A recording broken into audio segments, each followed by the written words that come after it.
નમસ્કાર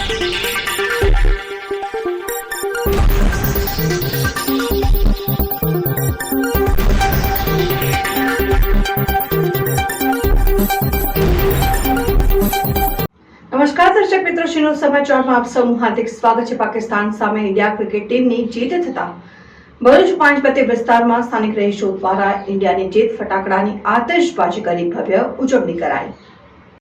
23મી ફેબ્રુઆરીના રોજ champions ટ્રોફીના India Pakistan વચ્ચે દુબઈ ખાતે ક્રિકેટ મેચ યોજાઈ, જેમાં પાકિસ્તાન સામે ઇન્ડિયા ક્રિકેટ ટીમની ભવ્ય જીત થવા પામી હતી, જેને લઈને ઠેર ઠેર ઇન્ડિયા ક્રિકેટ ટીમની ભવ્ય જીતની ઉજવણી કરવામાં આવી, જેમાં ભરૂચ પાંચપતે વિસ્તારમાં પણ ક્રિકેટ રસિયાઓ દ્વારા ઉજવણી કરાઈ, જેને લઈને 1 કિલોમીટર સુધી લાંબી લાઈનો લાગતા ટ્રાફિક જામના દ્રશ્યો સર્જાયા। રિપોર્ટર કેતન રાણા, શિરોડ સમાચાર ન્યૂઝ, ભરૂચ।